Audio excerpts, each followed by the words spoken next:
Selamat datang kembali di pembahasan mendalam kita. Oke, hari ini kita bakal kupas tuntas satu aturan penting nih dari buku Brain Rules-nya John Medena. Aturan nomor 7. Tidur yang baik itu bikin kita mikir lebih jernih. Pernah kan Anda merasa kayak, lemot banget gitu habis begadang? Ternyata ada penjelasan ilmiahnya loh. Yuk kita gali bareng kenapa tidur itu bukan cuma istirahat, tapi benar-benar krusial buat otak. Yang menarik nih, katanya otak kita tuh nggak bener-bener tidur pas kita tidur. Malah kayak ada perang gitu di dalam kepala. Gimana tuh maksudnya? Betul sekali. Ini sering salah kaprah ya.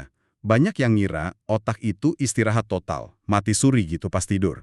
Padahal, enggak. Aktivitasnya tuh masih tinggi banget. Otak tetap kerja, pakai energi lumayan banyak juga.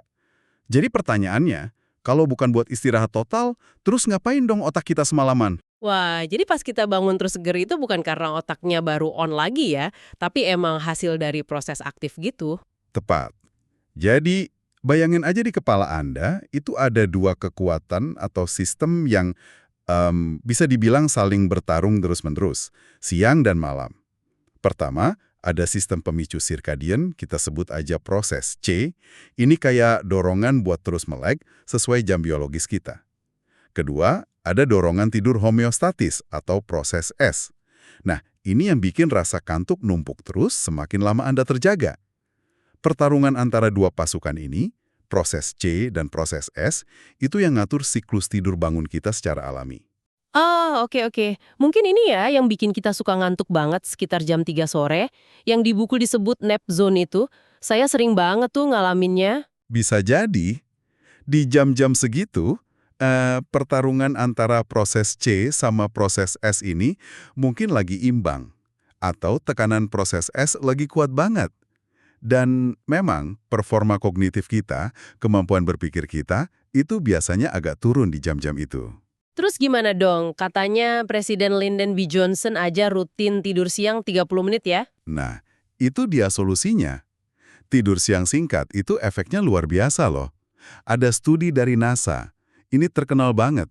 Mereka nemuin kalau pilot tidur siang cuma 26 menit aja, performa mereka bisa naik sampai 34%. Wow, 34%. Cuma tidur sebentar. Iya, bayangin aja.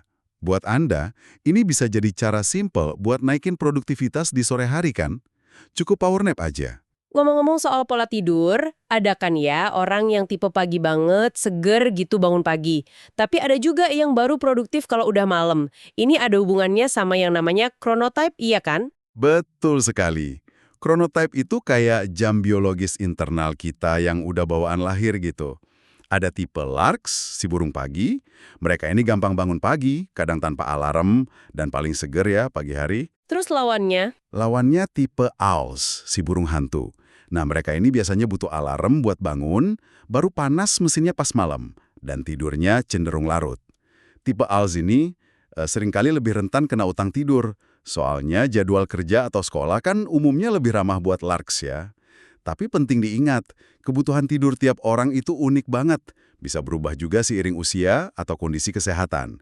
Jadi sains sendiri belum bisa kasih angka pasti berapa jam sih idealnya buat semua orang. saya sering banget denger nasihat kalau lagi pusing mikirin masalah, tidur dulu aja deh. Jujur kadang mikir ini beneran ngebantu apa cuma alasan buat nunda kerjaan ya? Tapi ada cerita soal Mendeleev itu kan ya, yang katanya nemu ide tabel periodik pas tidur. Apa beneran sekuat itu efeknya? Oh, itu bukan mitos aja kok. Ada bukti ilmiahnya yang kuat. Tidur itu secara aktif bantu otak kita memproses informasi dan nemuin solusi. Ada studi menarik nih.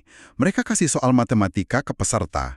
Satu kelompok disuruh tidur dulu setelah belajar soal itu, kelompok lain nggak boleh tidur. Hasilnya, kelompok yang tidur, tingkat penemuan jalan pintas atau solusi kreatifnya itu sampai 60%. 60%? Jauh banget ya dibanding yang nggak tidur? Iya, jauh banget. Yang nggak tidur cuma sekitar 20%. Jadi, kayaknya otak kita itu muter ulang informasi pas kita tidur. Dianalisis, dikonsolidasi, makanya bisa muncul pemahaman baru atau insight. Wah, oke. Berarti kebalikannya nih, kalau kita kurang tidur, pasti efeknya ke kemampuan mikir parah banget dong ya? Parah banget. Dan dampaknya itu luas sekali dan bisa diukur. Hampir semua fungsi kognitif penting kena. Perhatian jadi gampang buyar, Fungsi eksekutif itu kemampuan buat merencanakan, ambil keputusan, jadi lemah. Memori jangka pendek, memori kerja juga turun drastis. Suasana hati juga pasti ngaruh ya? Banget. Mood jadi jelek, kemampuan ngitung, nalar logis, bahkan ketangkasan motorik juga bisa kena. Ada studi yang nunjukin siswa yang biasanya pinter, masuk 10% teratas, nilainya bisa anjlok ke 9% terbawah cuma gara-gara tidurnya kurang dari 7 jam semalam. Astaga! Dan kalau kurang tidur ini kronis, jadi kebiasaan, efek jangka panjangnya lebih serem lagi. Bisa ningkatin hormon stres, ganggu cara otak pakai gula sebagai energi, bahkan ada kaitan sama penuaan dini.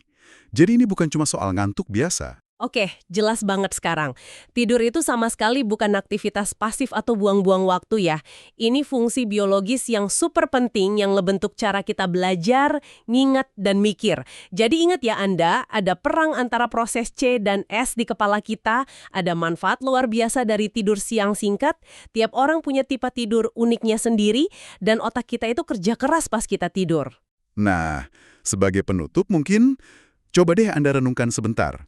Mengingat betapa vitalnya tidur buat otak Anda, buat performa Anda sehari-hari, mungkin ada langkah kecil apa gitu yang bisa mulai Anda lakukan hari ini buat ngatur ulang rutinitas, sesibuk apapun Anda, supaya bisa kasih prioritas lebih ke tidur, demi performa kognitif terbaik Anda.